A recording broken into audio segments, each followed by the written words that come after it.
વાત કરીએ સુરતમાં આઈપીએસ અને ડીસીપીનું સન્માન કરવામાં આવ્યું। રબારી સમાજ દ્વારા સન્માન કરવામાં આવ્યું। બંને અધિકારીઓના પ્રમોશનને લઈને તેઓનું સન્માન કરવામાં આવ્યું છે।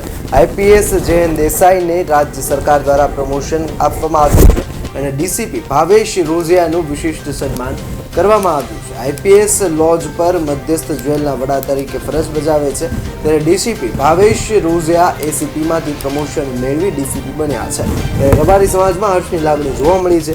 રબારી સમાજના અગ્રણીઓ હાજર રહ્યા છે। વિવિધ અધિકારીઓ લોકો મોટી સંખ્યામાં હાજર રહ્યા હતા।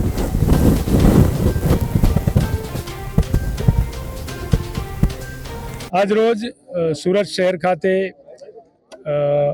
રબારી સમાજ સ્નેહ મિલન સમારંભનો જે કાર્યક્રમ હતો તે કાર્યક્રમમાં સરકારી અધિકારીઓ જે ઉચ્ચ અધિકારીઓનું સન્માન કરવામાં આવ્યું છે, તે બદલ હું ખૂબ ખૂબ એમનો આભારી છું। આ ઉપરાંત નોર્ધન રાઇડર્સની ટીમનું પણ સન્માન કરવામાં આવ્યું છે, તે બદલ પણ તે લોકોને ખૂબ ખૂબ શુભકામનાઓ પાઠવું છું। જય હિન્દ, જય ભારત। જયંત દેસાઈ સાહેબ આઈપીએસ અને જે ભાવેશભાઈ રોઝિયા સાહેબ એમની બઢતી મળી એના અનુસંધાને અને અમારા સમાજના ગામ સેવાળાથી, ચાણસ્મા તાલુકો ગામ સેવાળાથી ઘોડેસવારે જે 5 યુવાન લોકો રામદેવડા દર્શન કરવા ગયા એના અનુસંધાને અહીંયા સ્નેહ મિલનનું આયોજન કરવામાં આવેલું છે અને એમાં જે ગિરીશભાઈ સેવાળા ઉર્ફે બાપુ એ સમાજ સેવક છે।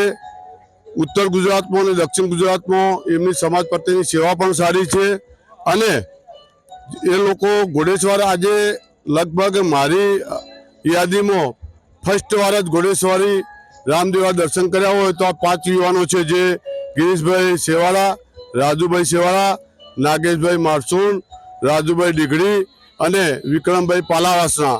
આ 5 યુવાનોનું સન્માન છે અને આના આયોજક તમામ રબારી સમાજ અને રબારી સમાજ વતી રસીલાબેન રાયકા અને વિપુલભાઈ દેવ એ આના આયોજક છે અને તમામ રબારી સમાજ અહીંયા આવી રહ્યો છે।